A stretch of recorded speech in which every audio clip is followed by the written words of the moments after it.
আসসালামু আলাইকুম সবাইকে। আশা করি এই ভিডিওটা থেকে তোমরা কিছু শিখতে পারবা। বেশি কিছু শিখতে না পারলেও আমার মতো অন্তত হাতুড়ে দর্জি অন্তত হতে পারবা। একটা 3 পিসের সামনের পার্ট উপরে রেখে পিছনের পার্ট নিচে রেখে তারপর উল্টিয়ে দাগ টেনে নেব। প্রথমেই কাটবো সামনের গলা, লম্বায় 6 ইঞ্চি, পাশে 2.5 ইঞ্চি। এরপর ডানার কাজ এখান দিয়ে 6 ইঞ্চি, তারপর নিচ দিয়েও 6 ইঞ্চি কেটে নেব। এটা কিন্তু হাতার ডানার কাজ শেষ করে এরপর হচ্ছে বডির মাপ। এখানে যদি আমি 8 নিই তাহলে 4 32 হবে। 4 32 বলার কারণ হচ্ছে এখানে কিন্তু জামার 4টা ভাঁজ আছে।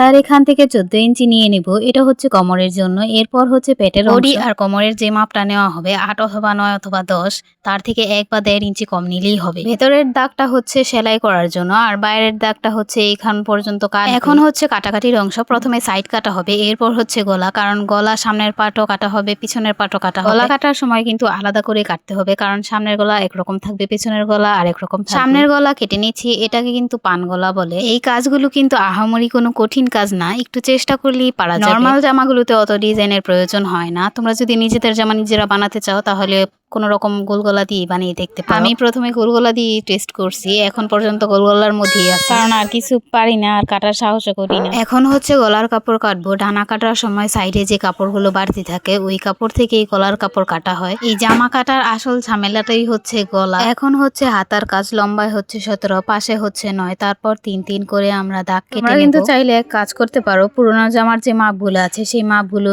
ধাপে ধাপে নিতে পারো, তারপর এরকম সুন্দর করে রাউন্ড করে কেটে নেব। অনেক সময় কাটার মধ্যেও ঝামেলা হয়, তার কারণে জামাগুলো একটু এদিক সেদিক হয়ে যায়। জামা কাটা শেষ, এখন হচ্ছে পায়জামা। পায়জামা কাটার সময় কিন্তু ভাঁজগুলো খুলে নিতে হবে, নতুন করে ভাঁজ দিতে হবে এমন করে, মানে এক সাইডে এরকম খোলা থাকবে আর আরেক সাইডে এরকম লাগা। আমি যদি নিজে কাটতাম তাহলে ভালো করে দেখাতে পারতাম, এখন আরেকজন কাটতেছে, এটা তো আর ভালো করে বোঝানো যাচ্ছে না। কোমর দিয়ে 13 আর নিচ দিয়ে 15 নিলে হয়ে যাবে। এরপর আর কি বলবো, এভাবে কেটে নিলে হয়ে যাবে। পায়জামা কাটার সময় কিন্তু খেয়াল রাখতে হবে কোমরের দিক দিয়ে কিন্তু এরকম জোড়া থাকবে, সেই জোড়াটা কাটতে হবে। আমাদের এখানকার টেলাররা কিরকম জানো, কেউ যদি কাপড় কাটার সময় সামনে যায় তখন কাপড় মানে কারোর সামনে কাপড় কাটে না। সব টেলারদের কথা বলছি, কিছু কিছু আছে এরকম। আমি তোমাদেরকে যে 3টা 3 পিস দেখিয়েছি ওই 3টা 3 পিসই বানাতে দিয়েছিলাম। সবগুলো 3 পিস কাটতেছে, আর এগুলো কিন্তু গজ কাপড়। গজ কাপড়ের ক্ষেত্রে কিন্তু ভিন্ন রকম কাটা হবে। সব কাজ করতেই কিন্তু ধৈর্য থাকা লাগে, আর এই কাজ করতে আরো বেশি ধৈর্য লাগে। কথা হচ্ছে তোমার যদি ইচ্ছা শক্তি থাকে, এখন কিন্তু কারো কাছে যাওয়া লাগে না। এখন মোবাইলের যুগে ইউটিউব দেখেই কত কিছু শেখা যায় যদি আগ্রহ থাকে। আজাইরা গল্পচারি করা থেকে নিজেকে কাজে ব্যস্ত রাখাই ভালো মনে করি। আমি কিন্তু প্রথমে গলার কাজটা করি, তারপর হাতার কাজ শুরু করি,